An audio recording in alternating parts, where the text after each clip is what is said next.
ऊकारं बिंदु संयुक्तं नित्यं ध्यायन्ति योगिनः कामदं मोक्षदं चेयोकाराय नमो नमः।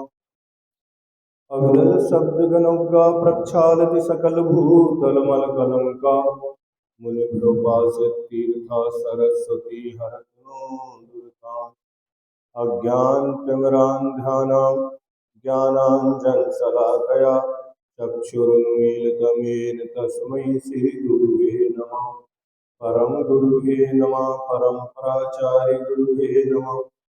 सकलकलशविध्वंसकं श्रेषां परिवर्धकं धर्मसम्बन्धकं भक्तजीवमनः प्रतिबोधकारकां दं शास्त्रं श्री तत्त्वार्थसूत्रजीनां ध्येयम् अस्य मूलग्रन्थकर्तारः श्री सर्वज्ञदेवः तदुत्तरग्रन्थकर्तारः श्री गणधरदेवः प्रतिगणधरदेवः तेषां वचनानुसारमास श्रीमद् आचार्य प्रवर्षोमि उमा स्वामी आचार्येण विष्टं मंगलम भगवान वीरो मंगलम गौतमो गणि मंगलम कुंदकुंदार्यो जैन धर्मोस्तु मंगलम सर्वमंगलमांगल्यम सर्वकल्याणकारकम प्रधानं सर्वधर्माणां जैनं जयतु शासनं मोक्षमार्गस्य नेतारं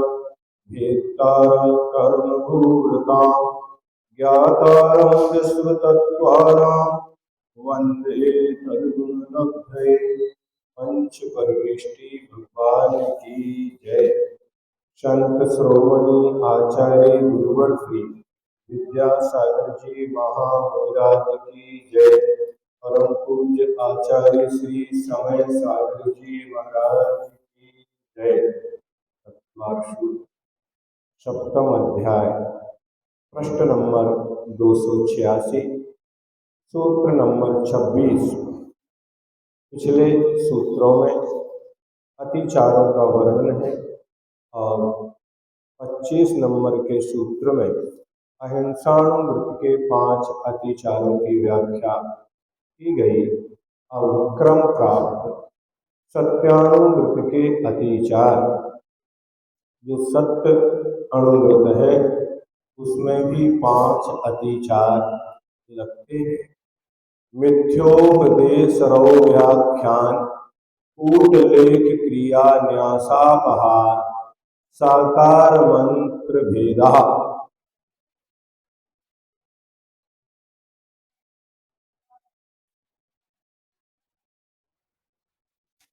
मिथ्योपदेशरो व्याख्यान कूटलेख क्रिया न्यासापहार साकार मंत्र भेदा।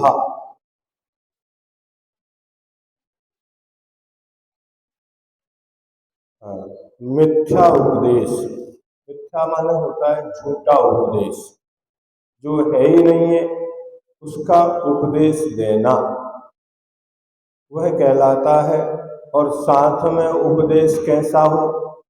अहितकर हो, ऐसा मिथ्या उपदेश।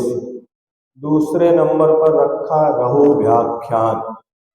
तीसरा है कूटलेख क्रिया न्यासापहार और साकार मंत्र भेद। ये 5 सत्यानुव्रत के अतिचार हैं। मिथ्या उपदेश किसे कहते हैं? झूठा और अहितकर उपदेश देना मिथ्या उपदेश है। उसके भेद क्या है? तो झूठी गवाही देना, जानबूझकर मिथ्या उपदेश दिया जाए तो अनाचार है। और सबसे ज़्यादा यदि धार्मिक क्षेत्र में ऐसा कुछ किया जाता है तो वह और भी अहितकर होता है।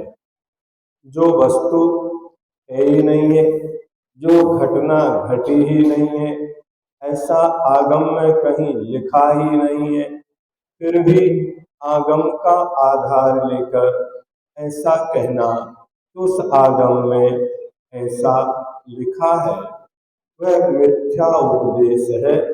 इसके द्वारा जो सत्य व्रत है उस सत्य व्रत की हानि होती है। इसलिए बोलते समय आजकल कोर्टों में सब जगह किसी ने ना कोई घटना देखी है ना कुछ है, पैसा मिलता है। उस पैसे के लिए कोई कहीं भी गवाही देने के लिए तैयार हो जाता है। इससे व्रतियों को बचना चाहिए। क्या होता है, एक सामान्य व्यक्ति है तो उसके पास तो व्रत है ही नहीं, लेकिन जो व्रती है उन व्रतियों को तो जब तक किसी बात का पूर्ण प्रमाण ना मिल जाए तब तक उस बारे में मौन रहना चाहिए, अपने मुख से कुछ भी नहीं कहना चाहिए। कभी कभी सामने दिखता हुआ भी गलत हो जाता है। अब जिसको देखा ही नहीं है उसके लिए अपन इतने अच्छे से सुनाते हैं और उसमें चार चांद लगा देते हैं अपनी ओर से, तो वो असत्य घटना भी सुनने वाले को सत्य जैसी प्रतीत होने लगती है। इसलिए उन घटनाओं को सुनाने से हमें बचना चाहिए। उसी प्रकार आगम के आधार से, आगम में नहीं लिखा है, यदि हम में कोई कमजोरी है उस कमजोरी को छुपाने के लिए आगम का सहारा लिया जाता है। नियम जो भी बनते हैं वो सार्वभौमिक बनते हैं, सबके लिए बनते हैं, आज के लिए नहीं है, एक व्यक्ति के लिए नहीं है। नियम जब भी बनाए जाएंगे सबके लिए बनाए जाएंगे, लेकिन हमारे पास क्षमता नहीं है या हमारी आदतें कुछ गलत हो गई हैं, उन गलत आदतों को छुपाने के लिए झूठा उपदेश, आगम का सहारा लेना, अपनी कमजोरियों को ढकना, ये भी किसमें आएगा, मिथ्या उपदेश में आएगा। व्याख्या जब भी करो आगम में जैसी है वैसी ही करो। यदि आपके पास क्षमता नहीं है तो आप कह दो भाई विधि तो ऐसी है लेकिन हम इसको उस रूप में पालन नहीं कर पाते, ये हमारी कमजोरी है। नहीं समझे ना, बहुत सारे लोग आगम का सहारा ले लेते हैं और फिर बहुत अच्छे से उस अपनी कमजोरी को ही अपना साधन बना के, अस्त्र बना के लोगों में, जैसे वर्तमान में कहा जाता है कि मुनि महाराज नहीं होते, अभी कौन सा उपदेश कहलाएगा। हाँ, बड़े धड़ल्ले से लोग कहते पंचम काल में मुनि नहीं होते, ये उपदेश कौन सा उपदेश है। आगम में तो लिखा है कि लोग उन्नति आदि बड़े बड़े ग्रंथ में, अष्टपहरों में लिखा है कि पंचम काल के अंतिम समय तक धर्म रहेगा, मुनि महाराज रहेंगे, आर्यिका रहेंगी। इस पंचम काल के जब 3 साल 8 महीना 15 दिन शेष रहेंगे उस समय उन मुनि महाराज को अवधि ज्ञान भी होगा, वो समाधि मरण करके स्वर्ग जाएंगे। अब हम आज ही ये कहने लग जाएं आप महाराज को क्यों नहीं मानते, पंचम काल में तो महाराज होते ही नहीं, ये कौन सा उपदेश है, ये मिथ्या उपदेश है। अब फिर उसी उपदेश को लोग आगे बढ़ाते हैं, सुनते हैं, अपने अनुयायी बनाते हैं, समूह बन जाते हैं। अब ये सब का सब उपदेश, अब ऊपर से कुछ कहो तो कहते हैं हम व्रती तो नहीं है। सम्यक दृष्टि को भी ऐसा उपदेश करने का अधिकार नहीं है, व्रती हो या ना हो। सम्यक दृष्टि भी आगम के विरुद्ध में कोई भी अपलाप नहीं कर सकता है, करता है तो वह दंड का भागी है, ध्यान रखो। और ऐसी सभाओं में भी अगर कोई सुनता है तो उसकी अनुमोदना करता है। वक्ता तो बोलता ही है, लेकिन उस सभा में यदि कोई सुनता है तो वो श्रोता भी क्या करता है, आपकी उपस्थिति उनके उस बात के लिए प्रोत्साहन करती, अनुमोदना करती है। अकेले श्रीपाल ने कहा था क्या कि महाराज कोई है, शास्त्रों ने कुछ नहीं किया, परिणाम क्या हुआ, वो 700 को भी वही सजा मिली उनके शरीर में भी वही कोढ़ हुआ। हाँ, अगर कहीं कोई मिथ्या उपदेश करता है तो आप उसका विरोध कर सकते हैं। क्या कर सकते हैं? उस सभा में अगर कोई ऐसा करता है, एक राज दरबार में सभा लगी हुई थी और वहां मुनियों के बारे में चर्चा चल रही थी। अब चर्चा के बीच में जो मुनि महाराज से देश बुद्धि रखते थे, उन्होंने कहा दिगंबर जैन मुनि तो कोढ़ी होते। क्या कहा उन्होंने? दिगंबर जैन मुनि कोढ़ी होते हैं। उसी सभा में एक जैन मंत्री भी थे, वो उठकर खड़े, उन्होंने कहा महाराज ये व्यक्ति मिथ्या बात बोल रहा है, इनकी बात सही नहीं है। क्या कहीं कोई अवर्णवाद करता हो तो उसको उसी समय रोकना चाहिए, और यदि नहीं बनता है तो आपको उस सभा को छोड़ के बाहर आ जाना चाहिए। क्या करना? या तो वहां खड़े होकर उसका विरोध करना चाहिए, और नहीं बनता है, आप में क्षमता नहीं है, आप उस सभा से उठ के बाहर आ जाओ, तो आप उस अपराध से बच सकते हैं। यदि आप ऐसा नहीं करते हैं तो क्या होगा? आप भी अपराधी हैं, दंड के भागी हैं। उन मंत्री जी ने कहा महाराज ऐसा नहीं है। उन भरी सभा में इस बात का विरोध किया था। आप उठा के आगम में पढ़ना वादिराज मुनिराज की कहानी, जिन्होंने के शरीर में कोढ़ यद्यपि था, फिर भी एक महाराज को कोढ़ था तो क्या सारे महाराज कोढ़ी होते हैं? ये उपदेश दिया जाएगा। एक व्यक्ति अगर कोई गलती करता है तो क्या सारे व्यक्ति अपराधी हो जाएंगे? 500 मुनि महाराज को घानी में पेलकर मात्र इसलिए मार डाला गया, एक व्यक्ति ने नकली बन के मिथ्या आचरण किया था और राजा के पास वो खबर भेज दी कि दिगंबर महाराज मुनि महाराज ऐसी चेष्टाएं करते हैं, और जो मंत्री का उद्देश्य था कि उन मुनि महाराज को कैसे प्रताड़ित किया जाए, और उन्होंने राजा से आदेश लिया। राजा ने कह दिया कि सब महाराज को घानी में पेलकर मार डालो। उस समय उस राजा के आदेश के अनुसार उस मंत्री ने 500 मुनि महाराज को क्या किया था? दंडक नामा मुनि को माही, घानी पेल जो मारे। ये घटना इतिहास में घटी है। इसलिए अगर आपको सत्य बात का पता है और कोई असत्य बोलता है तो वहां आपको खड़े होकर क्या करना? विरोध करना।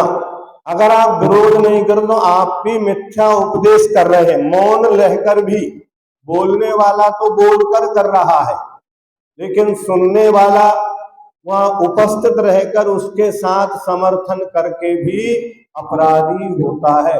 जो व्यक्ति अपराधी का साथ देता है, लोग व्यवहार में भी जितनी घटनाएं घटती आतंकवाद आदि की, व्यक्ति ने कुछ नहीं किया, किंतु यदि उसने अपनी गाड़ी में भी उस व्यक्ति को बिठा लिया, अपने घर में उसको आश्रय दे दिया, उसे भोजन करा दिया, एक स्थान से दूसरे स्थान पर छोड़ के आ गया, उस व्यक्ति को पकड़ा जाता कि नहीं पकड़ा जाता?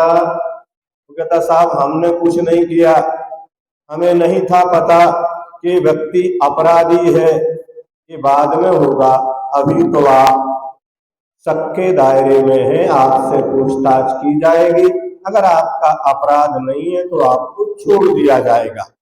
लेकिन यहाँ तो आप पूरी तरह अपराधी है। उस सभा में बैठकर यदि कोई आगम के विरुद्ध चर्चाएं होती है और आप वहां प्रतिदिन सुनते बैठते हैं तो क्या होगा? अभी बात सुन के किसी को बुरा लगेगा? नहीं, समझे ना? बुरा भले लगे, अगर हम नहीं कहेंगे आज तो हम भी अपराधी हैं। क्या कहा? अगर इस बात को हमें पता है और हम नहीं कहेंगे तो हम भी क्या हैं? हम भी अपराधी हैं। आप पृष्ठैरपि वक्तव्यम, दो ही बातें लिखी, या तो सभा को छोड़ के चले जाओ, आपकी बात कोई नहीं सुनता है, नहीं मानता है, तो आप क्या करो? उस सभा को, कार्तिकेय स्वामी की कथा को पढ़ो, वो भी एक इतिहास की दिल दहलाने वाली घटना है। राजा की बेटी थी, सर्व सुंदर थी।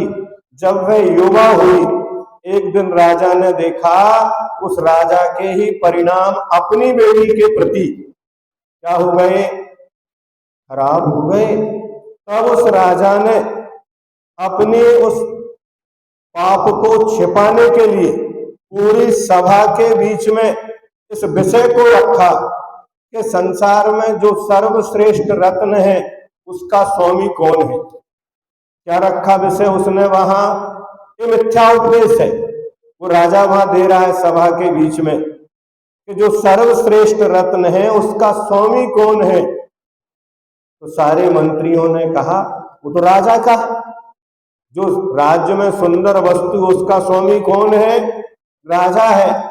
उसी राज दरबार में एक जैन मंत्री थे, वो खड़े हुए, महाराज ये अधूरा कथन है, ये उत्तर अधूरा है। सही ये है कि कन्या रत्न का स्वामी राजा खुद नहीं हो सकता।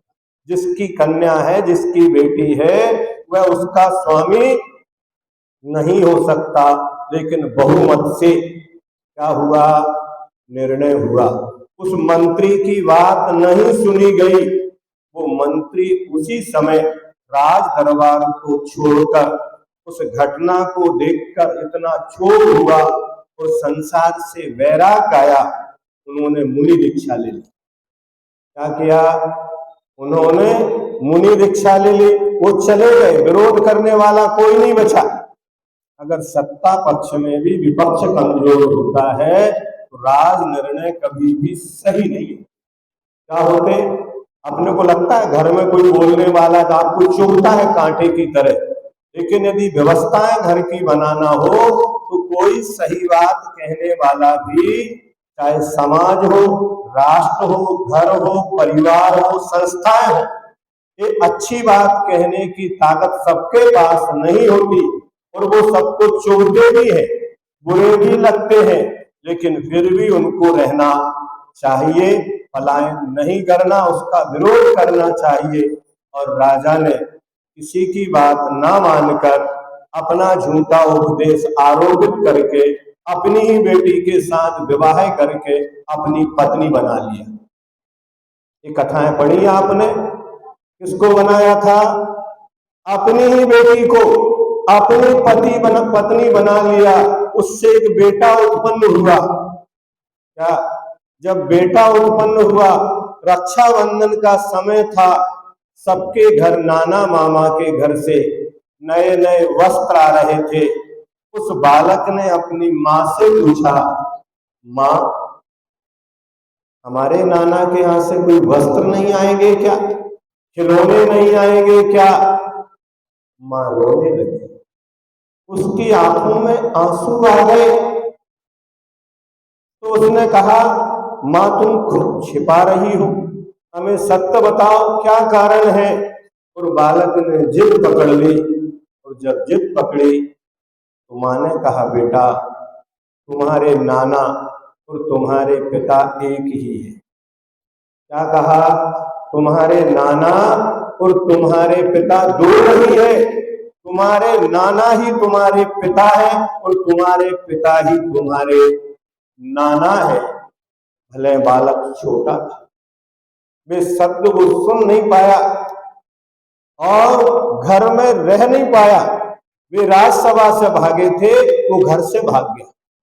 एक पल के लिए भी वो उस घर में नहीं रहे जिस घर में ऐसा अन्याय होता हो। एक कलंक मेरे जीवन में लगा। उस बालक की तो कोई गलती नहीं थी, उसका तो अपने जन्म पर कोई अधिकार नहीं था, लेकिन वो उस घर में रहा नहीं, भागा, इतना भागा, जंगलों में, नदी में, गांव में भागते भागते थक गया, लेकिन उसे शांति नहीं मिली। एक दिन वो उन्हीं जंगलों में दौड़ रहा था और उस जंगल में एक वृक्ष के नीचे एक मुनि महाराज बैठे हुए थे। देखते से ही उन्होंने कहा, आओ कार्तिकेय। और ये कार्तिकेय कलंकित का नाम था। उन्होंने कहा आपको ही पता है मेरे जन्म के बारे में? तो महाराज बोले हमें तो तुम्हारे जन्म के पहले से भी पता है।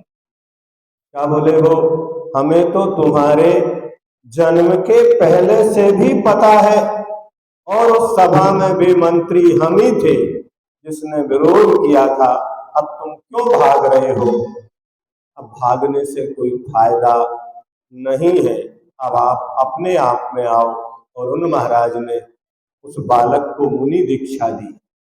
वे बने स्वामी कार्तिकेय, जिन्होंने लिखी कार्तिकेय अनुप्रेक्षा। समझे? तो ये मिथ्या उपदेश से कितने बड़े बड़े अहित घटे हैं इतिहास में। लोग तो बोल देते हैं, बोलते क्यों हैं? या तो भय, आशा, स्नेह या लोभ, एक काम करते हैं इसके पीछे। या तो भय है, भय के कारण झूठी गवाही देगा, या आशा के कारण देगा, या स्नेह के कारण देगा, राग के कारण देगा, लोभ के कारण देगा। यही तो कारण होते हैं। इसलिए जो लोभी व्यक्ति है वो सत्य नहीं बोल सकता। पहले पढ़ के आए अपन कौन कौन से उसकी भावना है। तो भय, आशा, स्नेह, लोभ के कारण भी हम कभी सत्य नहीं बोलते, और ऐसा नहीं बोलने से हमारे व्रतों में क्या लगते हैं? अतिचार लगते हैं। तो मिथ्या उपदेश देने से बचना। भले ये कह देना हमें कुछ नहीं आता है, कोई बात नहीं है, लोग तुम्हें मूर्ख ही समझेंगे, इससे और ज्यादा हानि नहीं होगी। लेकिन यदि आपको ज्ञात नहीं है, फिर भी आप दूसरों को कुछ समझाने बैठ गए, तो क्या करोगे? मिथ्या उपदेश दोगे। इसलिए पहले अध्ययन करो, आगम का पढ़ो, और उसके अनुसार फिर उपदेश देना चाहिए। उपदेश देने का सीधा अधिकार नहीं होता है, ये भी ध्यान रखना।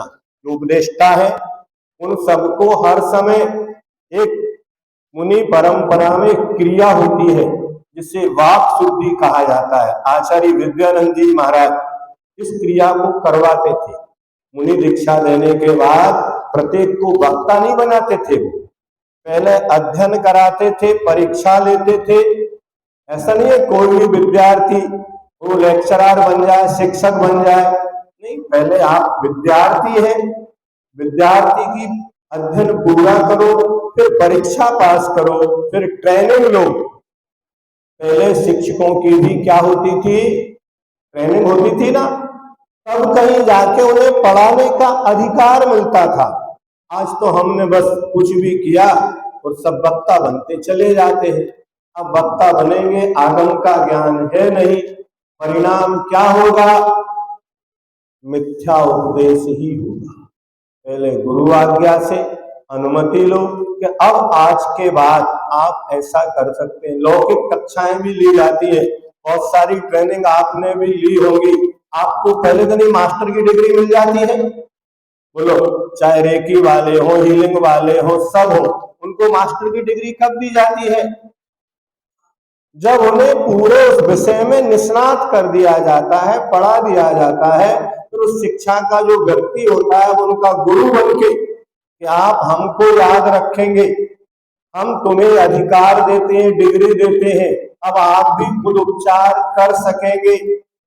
कि पहले दिन ही आप कक्षा में गए, आपने सीख लिया और अगले दिन दूसरे का उपचार चालू कर दिया। ऐसा होता है क्या?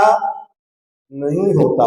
उपदेष्टा को भी इन सब बातों का ध्यान रखना चाहिए। इसलिए वाक शुद्धि, बच्चा जब बोलने लगता तो संस्कार होते हैं, लिपि संस्कार।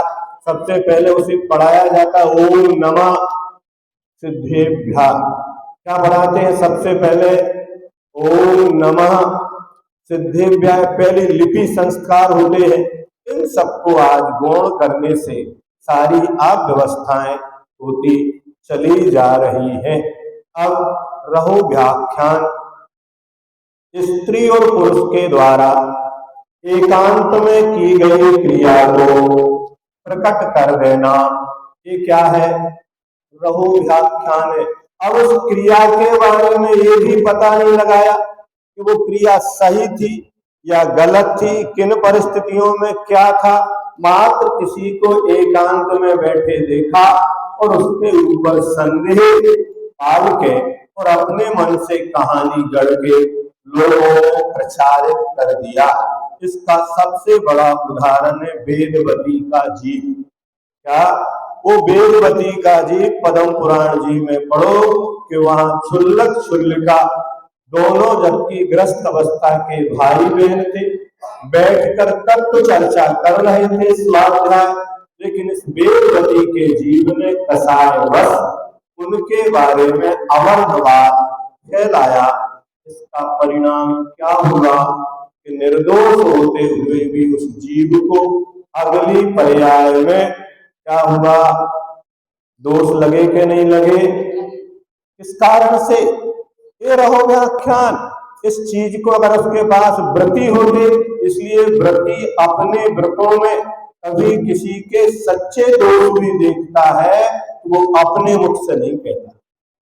क्या नहीं करता, भले उसने गलती की है, हमने देखा भी उसने ऐसा किया है, लेकिन उस बात को अपने मुख से कभी दोहराना नहीं चाहिए। तो व्यक्ति आपके बारे में ऐसा कह रहा है, क्या भले ही कोई हमें गाली दे रहा हो थोड़ी देर के लिए और आप सुन रहे हैं, आप आके हमसे ये मत कहिए वो व्यक्ति आपको गाली दे रहा था। क्या तो पूछेगा क्या कह रहा था, उन शब्दों को आप दोहराएंगे तो सामने वाला कहता है वो तो पीठ पीछे कह रहा था, तुम तो वह वचन हमारे मुख पर हमारे सामने ही दोहरा रहे हो। आचार्य महाराज के पास अगर ऐसी कोई शिकायत लेकर कभी कोई आता था तो आचार्य महाराज कहते थे प्रायश्चित लो। कौन ले प्रायश्चित? दूसरे की शिकायत करने वाला, चुगली करने वाला, वो प्रायश्चित ले। जिसने चुगली गाली दी है वो नहीं, अपराध किया है वो नहीं। सबसे पहला अपराधी जैनागम के अनुसार कौन है? जो इस बात को दोहरा रहा है। अपने यहाँ उपदूहन अंग तो है, दूसरों के दोष ढकने के लिए तो कहा, लेकिन दोष कहने के लिए नहीं। दोष वादम शमोनम, दोषों को कहने में हमें मौन लेना चाहिए। इसलिए कोई की कोई भी क्रिया हो उसको आप मत कहिए, वो पाप भी कर रहा हो तो भी आप दूसरों से मत कहिए, एकांत में बुलाकर उसी को समझा दीजिए। अगर आपके पास उपगुण है, स्थितिकरण है, आपकी बात मानता है तो आप एकांत में उसको बुलाइए और उसे समझाइए कि आप जो क्रिया कर रहे हैं इस स्थान पर ऐसा करना ठीक नहीं है। अगर वो समझदार है तो उसके लिए पर्याप्त है, फिर भी नहीं मानता है तो आचार्यों ने अगली भावना कही माध्यस्थ भावम विपरीत बुद्धि। अगर जो विपरीत बुद्धि वाले हैं और उसकी होनहार खोटी ही है तो हम उसके लिए नहीं बचा सकते, संतोष धारण करना चाहिए, लेकिन उन झूठी घटनाओं को प्रचारित नहीं करना चाहिए। कभी कभी उन झूठी घटनाओं को प्रचारित करने से जिसके बारे में कहा जाता है उसे बहुत कष्ट होता है। लोग आत्मघात करके मर भी जाते हैं, वो घटना सही नहीं थी। जब तक पता चला, जेलों में आजकल पता चलता है 10 साल 12 साल बाद जो निर्णय आते हैं, तब तक बेचारा व्यक्ति को इतने दिन की सजा काट चुका होता है। उस समय कौन लौटा के देगा उसके जीवन का, आप सोचिए। ये बहुत सारे देवों ने मिथ्या उपदेश दिया, परीक्षा ली राम लक्ष्मण की, परिणाम क्या हुआ आप सोचो। तो ऐसे रहो व्याख्यान से भी व्रती पुरुष को, किसकी चर्चा चल रही है? अव्रती क्या करता उसकी यहाँ कोई चर्चा नहीं, क्योंकि उसका तो सारा जीवन ही दलदल में है। लेकिन जो व्रती है उन व्रतियों को अपने इन व्रतों का जब प्रतिदिन हम प्रतिक्रमण करते हैं वहां उनका उच्चारण करके और कहा जाता तस्मिच्छामि दुक्कडम, मेरे द्वारा अगर ये पाप किए हो, कराए हो, करने वाले की अनुमोदना की हो तो वे मेरे सब पाप मिथ्या हो। आचार्य कहते आपने ये अतिचार लगाए ही नहीं है तो भी प्रतिक्रमण करो। क्या कहा?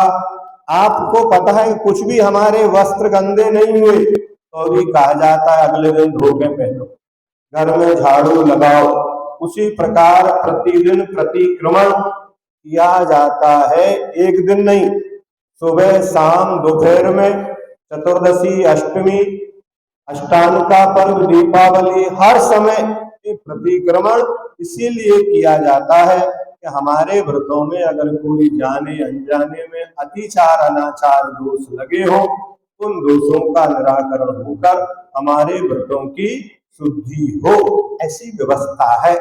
अब कूट लेख क्रिया, किसी का दबाव पड़ने से ऐसी झूठी बात लिख देना जिससे दूसरा क्या हो, फंस जाए, तो क्या है?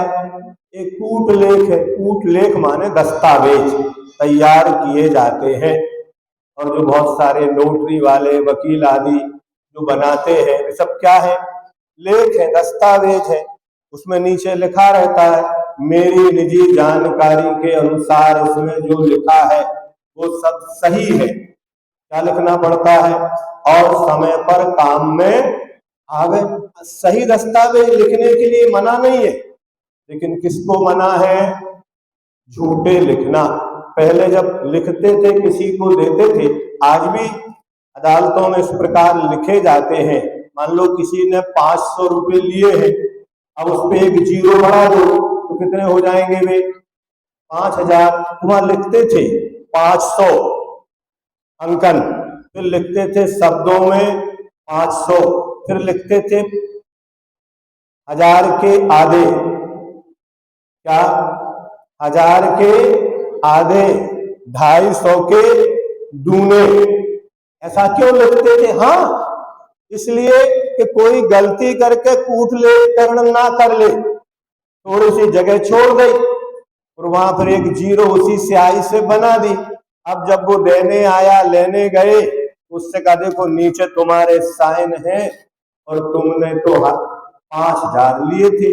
अब वो कहता नहीं, हमने तो कितने लिए थे? 500 लिए थे। जो 500 के 5000 करना एक कूट लेखकरण है। क्या है? कसायवश, द्वेषवश, एक चेक पे एक बिंदी बढ़ा दो, कुछ भी कर लो तो क्या होगा? उस सामने वाला तो घबरा ही जाता है। आज भी कभी कभी गलती से अगर कोई गलत एंट्री आ जाती है तो व्यक्ति की क्या हालत होती है? उसको अपने खुद का नहीं है, गलती नहीं की, फिर भी उसको सही करने में उसे चक्कर लगाना पड़ते बैंकों के और अदालत के। देखो हमने ऐसा नहीं किया, हम बाद में देखेंगे, अभी तो आपके खाते में। गलती किसकी थी? दूसरे की। तो ऐसे कूट लेख क्रिया मतलब कोई जबरदस्ती करके हथियार सामने रख के लिखो, ऐसे साइन करो, ये रजिस्ट्री मकान हमारे नाम करो। यहाँ तक कि कोई व्यक्ति मरणासन्न अवस्था को है, उससे भी क्या कर लेते हैं? अंगूठा ही होता है कई बार उसके हाथ की, और सारी प्रॉपर्टी अपने नाम कर ली, ये कई बार होता है। ये परिग्रह जो है ना करवाए सो कम है। अब वो व्यक्ति कहते अब क्या करें भैया, मरणासन्न व्यक्ति के वचन पे वो लिख के चले गए, वसीयत हो गई। ये ऐसे बहुत सारे छल प्रपंच, उन्हें पता ही नहीं है किस बात के साइन कराए जा रहे हैं। उनसे तो करवा लिए धोखे में लेके, उसको रख लिया चुपचाप, और फिर कभी समय पर निकाल के लोगों के बीच में देखो पिताजी तो सारी संपत्ति हमारे नाम। ऐसा होता कि नहीं होता? लोग रो रहे हैं आके, कई लोग आते हैं, ऐसा ऐसा कर लिया, उस बेटी ने कर लिया, उस भाई ने कर लिया, बड़े भाई ने कर लिया, छोटे भाई ने कर लिया। ऐसे बहुत सारे दस्तावेज, ये सब कूट लेखकरण है। लेकिन वृत्तियों को इससे बचना चाहिए, अपने भाग्य पर भरोसा रखना चाहिए। अब चौथे नंबर में क्या है? न्यासापहार। कोई आदमी आपने अपने पास कुछ धरोहर रख जाए और भूल से कम मांगे तो उसको उसकी भूल ना बतलाकर जितनी वह मांगे उतनी ही दे देना। ये क्या भूल गया बेचारा।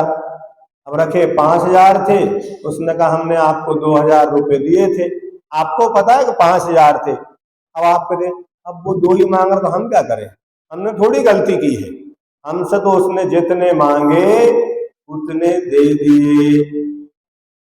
ये नहीं कि पूरा मना कर दिया। आपको पता है कि नहीं, आपको तो पता है, फिर भी आप उससे नहीं कह रहे भैया आप 5,000 रख गए थे, आप 2 क्यों मांग रहे हैं।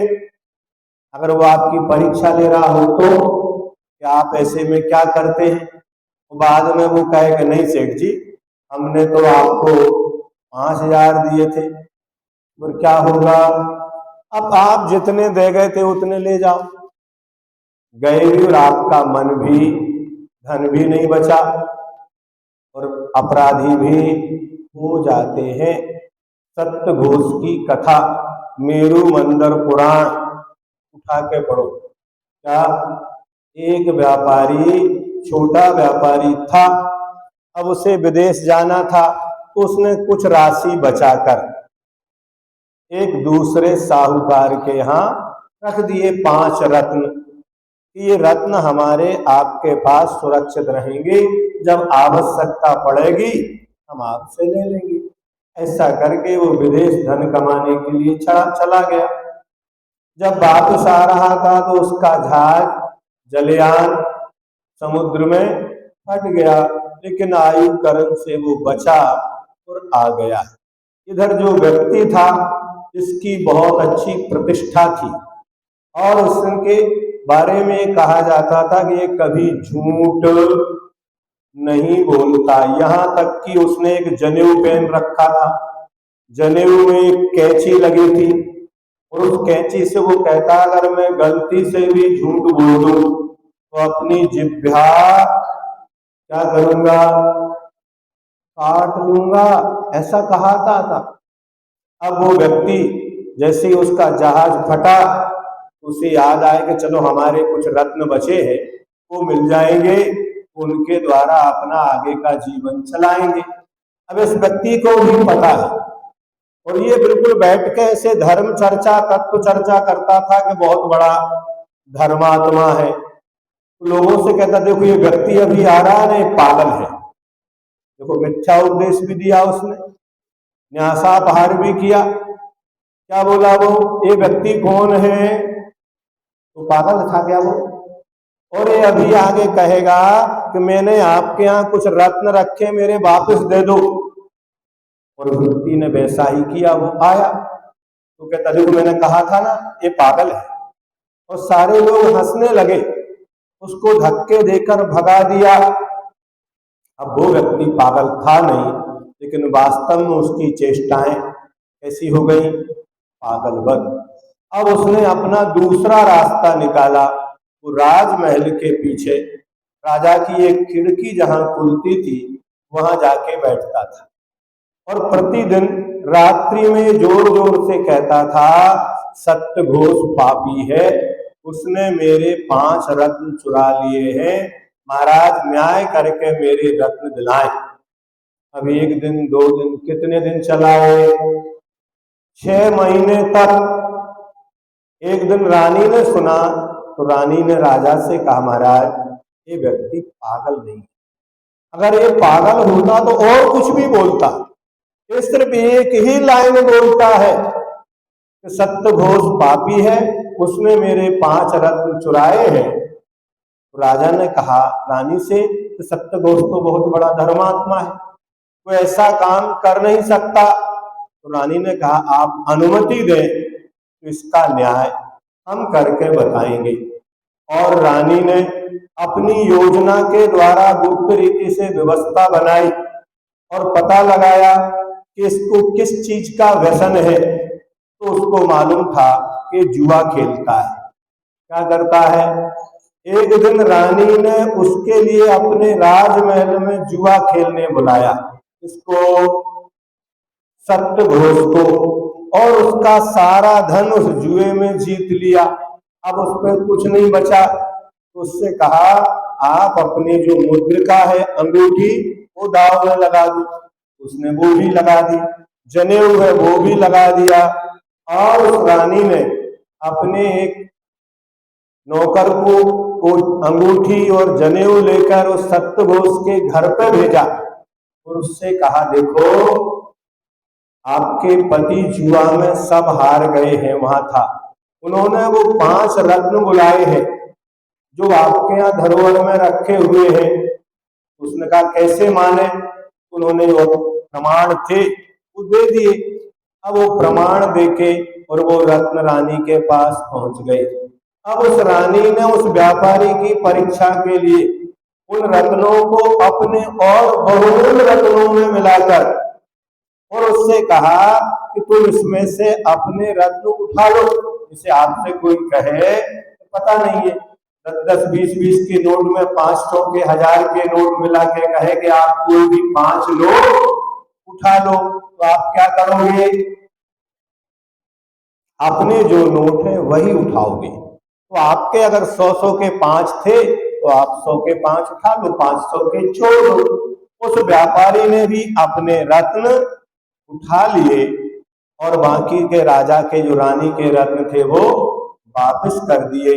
जब रानी को पता चला ये तो वास्तव में इसी के रत्न थे, तब उसने सत्यघोष को पकड़ के राज दरबार में बुलाया, अच्छी मार लगाई गई और उसके मुख से कहलवाया कि आपने इसके रत्न धरोहर के रूप में रखे थे, वो आपने देने से मना कर दिया।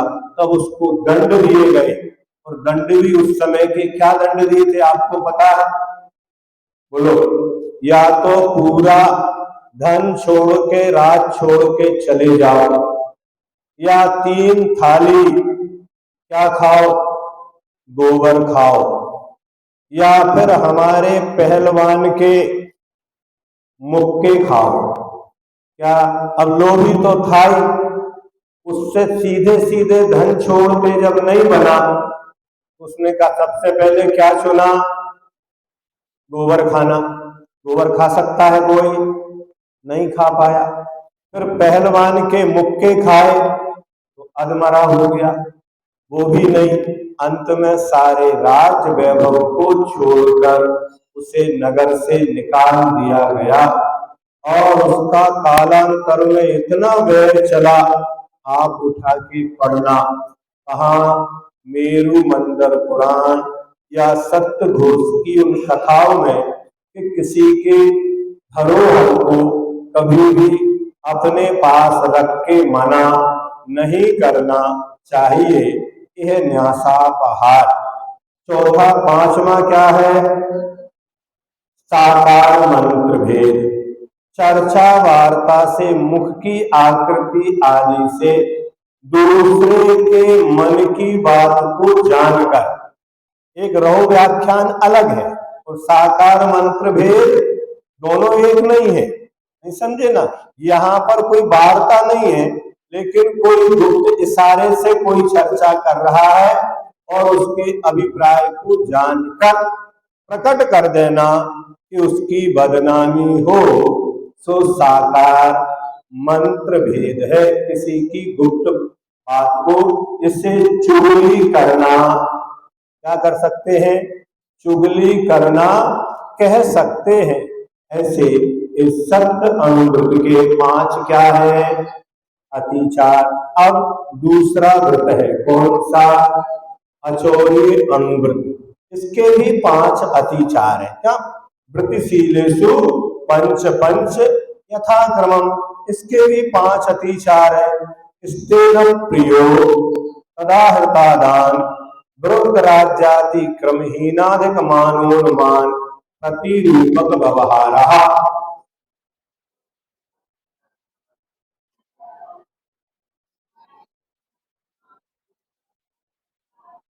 स्तेन प्रयोग तदाहृतादान वृद्ध राज्याति क्रमहीनाधिक मानोन्मान प्रतिरूपक व्यवहारः।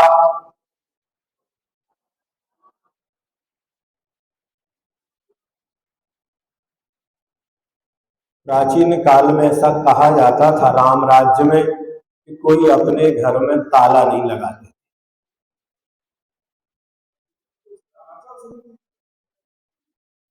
इसीलिए तो हमें बार बार कहना पड़ा कि अनाचार नहीं है आपसे, इसीलिए तो कहा, हमने बार बार कहा है कि देख के आपको अनाचार लगता है, ये आंशिक व्रतखंड हुआ है, नहीं समझे ना, लगता तो है आपको, इसीलिए तो कहना पड़ता है बार बार, कभी कभी जोर से भी कह देते, नहीं समझे। प्राचीन काल में कहा जाता था कि लोग अपने घरों में ताले नहीं लगाते थे। क्या 2004 या 6 में दक्षिण भारत में एक प्रतिष्ठा हुई थी सदलगा में, सन कन्फर्म याद नहीं है ना, 4 में या 6 में, जहां तक संभव है वहां जाने का सौभाग्य मिला था, और वहां देखा था उस पूरे आयोजन में कोई पुलिस की व्यवस्था नहीं थी। क्या नहीं था? एक भी खाकी वर्दी वहां देखने को नहीं मिलती थी, और वहां कोई किसी का कोई सामान, एक खील भी यहां से वहां नहीं होती थी। और एक कार्यक्रम हुआ था 52 गजा में, नहीं समझे ना, वहां हम लोग सेवा दल में गए थे, प्रतिदिन वहां कई चोरों को पकड़ने का ही काम करना पड़ता। क्या करना पड़ता था? थोड़ी देर अगर टेंट खाली मिल गया तो आपका सामान गायब है। यहां तक कि अगर भोजनशाला की लाइन में आप लगे हैं तो वहां आपका पीछे से पर्स गायब है। और बहुत अच्छे देखने में लगते थे जब उन चोरों को पकड़ के हम लाते थे पुलिस के पास में, सभी लोग लड़के तो बढ़िया अच्छे से सोने की चेन पहने, अंगूठी पहने, सूटकेस है, लेकिन वो कर क्या रहे हैं? चोरी करते थे। बाजू का पंडाल आपको खाली दिखा टेंट, वहां उनने अपना चद्दर दरी बिछाई और आप अपने कार्यक्रम में गए, वो अंदर से ही दूसरे टेंट में गए, सारा सामान भरा और चले गए। क्या? तो ये क्षेत्र के ही प्रभाव होते हैं। आगम में लिखा है कि दक्षिण भारत में पंचम काल में धर्म रहेगा, तो वहां देखने को मिला कि वहां कोई भी छल कपट आदि देखने को कम मिले, तो ऐसे भी होते हैं। अब यहाँ पर स्तेन प्रयोग, कदाहृता दान, विरुद्ध जति क्रम, हीनाधिक मानोनुमान, प्रतिरूपक व्यवहार, ये 5 किसके हैं? अचौर्याणु वृत्त के अतिचार हैं। और ये तो आज बचना सामान्य व्यक्ति को, व्यापारियों को बहुत मुश्किल है, इसलिए विजय भाई करें तो अनाचारी है, एक बार करे तो अतिचार है, रोज करे तो अनाचार। क्या कहा? एक बार करे तो अतिचार है और रोज वही काम करता तो अतिचार नहीं है। समझ गए ना? हाँ, पता है उसे। अतिचार अनजाने में कभी खुदा क्वचित कदाचित लगता है, लेकिन अनाचार तो वो जानबूझ के ही करता है। तो यहाँ पर स्तेन प्रयोग, चोर को चोरी करने की स्वयं प्रेरणा करना, दूसरे से प्रेरणा करवाना, करता हो तो उसकी सराहना करना, चोरी का उपाय, ये सब आज धड़ल्ले से, अगर अपन यहाँ नाम लेंगे तो कल अपने को पकड़ने जाएंगे। क्या? अगर अपन यहाँ नाम लेंगे तो कल लोग अपने को पकड़ने आ जाएंगे जो करवाते हैं। वो चोर कहते हम चोरी नहीं करते, हमसे करवाई जाती है, हमें पता बताया जाता है, मकान नंबर दिया जाता है, रेकी करके बताया जाता है इतना धन यहाँ है, इस दिन ये व्यक्ति यहाँ नहीं है। और जब वो चुरा के बाहर आते हैं तो उसमें से बंटवारा अकेले चोर के हिस्से में नहीं जाता, दूसरे लोग भी उसमें बंटवारा कर लेते हैं। ये आज हो रहा है सब जगह, लार्ज स्केल पर। क्या? और सबको पता है क्या है? चोरी होने से पहले पता है कि चोरी का माल कहाँ मिलेगा, ये भी लोगों को पता है, आप समझना। तो इससे न प्रयोग। दूसरा क्या है? तदा हृता दान। जिस चोर को चोरी करने की ना तो प्रेरणा ही की और ना अनुमोदना ही की, ऐसे किसी चोर से चोरी का माल खरीदना तदा हृता दान है। चुराए हुए माल, काला बाजारी जो चलती है, कोई भी चुरा के लाते दुकान पे, सोना चांदी है, मोबाइल है, अन्य चीजें हैं, वहां बेच देते हैं और मशीनों को तोड़ फोड़ के गला देते हैं। भले उन्होंने चोरी करने नहीं भेजा, लेकिन अगर चोरी का माल खरीद रहे हैं तो वह भी अपराधी होते हैं। नहीं, हमें तो पता ही नहीं था। इसलिए अगर आपके पास लाइसेंस है क्या, और बेचने वाला अगर कम कीमत में बेचने को राजी हो जाए तो भी नहीं लेना।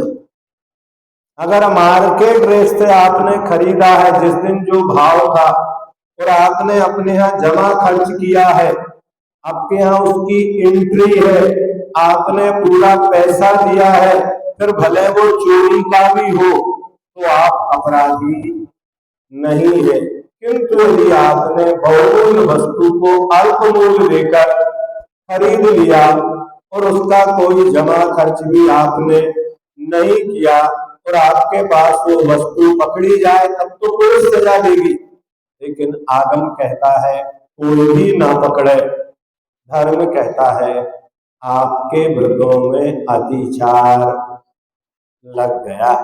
यहाँ किसी को बताने की आवश्यकता नहीं है, नहीं किसी ने देखा ही नहीं, और ऐसा सब जगह इन चीजों का चलता है। क्या होता है? चोरी का माल लाते हैं तो औने पौने दाम में बेच के चले जाते हैं और अपना नाम पता भी, आईडी भी। इसलिए आजकल बड़े बड़े जो सौदे होते हैं उनका आधार कार्ड खरीदते हैं ना, उसकी क्या लेते हैं वो? आपका आधार कार्ड भी दो, एक फोटो भी दो, साथ में हर व्यक्ति ने अपने अपने बड़े बड़े संस्थान में सीसीटीवी कैमरा लगा रखे हैं कि किस व्यक्ति ने आपको ये वस्तु बेची थी। वो भी सब ये अगर सूत्रों को मान ले तो ना कोई पुलिस की आवश्यकता है, ना कैमरे की आवश्यकता है, ना आप अपराधी है। अगर आपके व्रतों में कोई अतिचार नहीं है तो आप कहीं से कहीं तक कोई अपराधी की श्रेणी में नहीं आते। ये लोग भी संभलता और परलोक भी संभलता। विरुद्ध राज जति क्रम, राज नियम के विरुद्ध चोर बाजारी, टैक्स आदि नहीं देना करना, ये क्या है? विरुद्ध राज जति क्रम है। राजा के द्वारा जिन वस्तुओं को बेचना अपराध है, बिना टैक्स के, बिना लाइसेंस के, यदि आप ऐसा करते हैं तो अभी तो गुमास्ता वाला पकड़ता है, उस विभाग के जो भी इंस्पेक्टर होते हैं वो पकड़ते हैं। लेकिन आगम कहता है कोई पकड़े या ना पकड़े, किंतु यदि आप ऐसा करते हैं तो आपके व्रतों में अतिचार लगता है। अब इससे कौन बचेगा? इसी भय के कारण कोई व्रती नहीं बनता, नहीं समझे ना। लेकिन वृत्ति बनना चाहिए और उन पापों से बचना भी चाहिए। अगर समझ में आएगा तो एक ना एक दिन छोड़ने के लिए तैयार जरूर हो जाएगा। चौथा, हीनाधिक मानोन्मान। तोड़ने के बांटों को मान कहते हैं और तराजू को उन्मान कहते हैं। बांट तराजू दो तरह के रखना, कमती से दूसरों को देना और अधिक से स्वयं लेना। ये क्या है? हीनाधिक मानोन्मान है। दूध भरे का लीटर देख लो, नीचे से क्या कर देता है वो, उसको थोड़ा सा कर देता है तो 1 लीटर की जगह 900 ग्राम दूध चला जाए। ये क्या हो गया? तेल घी चला जाए। अथवा नापने के मीटर होते थे, अथवा तौलने के तराजू बांट होते थे, उनमें गवर्नमेंट के द्वारा सील लगाई जाती थी, परीक्षण किया जाता हो, चाहे तराजू हो, कांटा हो, मीटर हो, लीटर हो, इन सबके द्वारा तौल नाप विभाग सरकार के द्वारा एक निश्चित होता है। वहां जाके प्रति वर्ष 1 साल में आपको सत्यापन करवाना पड़ता है। ऐसा होता कि नहीं होता? और जो चांदी रत्न आदि खरीदते हैं उनको तोलने का कांटा भी कहाँ होता है? सराफा में, जिसे धर्म कांटा, धर्म नाम क्यों रखा उसके साथ में? अब आप बताओ। तोलने का कांटा था कह देते, लेकिन उसका नाम क्या रखा है? पक्का है ना? धर्म कांटा। मतलब यहाँ गलत नहीं तोला जाएगा। वहां की आपको प्रमाण रसीद मिलती थी, आज भी मिलती है। किसी भी व्यापारी से खरीदो, फिर एक बार वजन आपको कहाँ करवाना है? धर्म कांटा। अब व्यापारी धर्म के मार्ग पर चलेगा तो उसका सही निकलेगा। उसी प्रकार उसकी जांच में टेस्टिंग भी करवाते हैं तो वो आगे आ रहा है। ईनादिक मानो मान, ये भी उसी से है। और पांचवा है प्रतिरूपक व्यवहार। कीमती वस्तु में कम कीमत की वस्तु मिलाकर असली भाव से बेचना, जैसे नकली मोती, नकली घी आदि वस्तुओं को असली कहकर बेचना, असली में मिलाकर बेचना। इन दोषों से चोरी कर्म को क्या मिलता है? प्रोत्साहन मिलता है। आज तो आप मार्केट में कहीं भी जाओ, सराफा क्या, सियागंज में भी जाओगे तो फिर पपीता के बीज काली मिर्च में, घोड़े की लीद धनिया में, मिट्टी आदि हल्दी में, सब मिलाकर मिलता है। पानी में डाल दो तो पता चलेगा हल्दी कहाँ है और मिर्ची। इसलिए कहा जाता है कि अपने घर में ही अपनी वस्तुओं को तैयार करवाओ और अपने आभूषण अपने सामने बैठकर विश्वस्त व्यक्ति के पास बनवाओ, नहीं तो जगह जगह ठगाए जाओगे। ऐसा करना व्रती को नहीं चाहिए। अगर व्रती व्यापारों को करेगा तो निश्चित है कोई गलत काम नहीं करेगा, और अव्रती होगा तो उसे ऐसा करने में कोई संकोच नहीं होता। जा वाणी के ज्ञान के सूझे लोकालो, सो वाणी मस्तक नमो सदा दे तुम। हे जिनवाणी भारती तोड़ को दिल गए, जो तेरी सरना गए सो भावे सुचे। देव भजो अरहंत को सेवा लगन, दया धर्म पालो सदा यही मोक्ष का फल।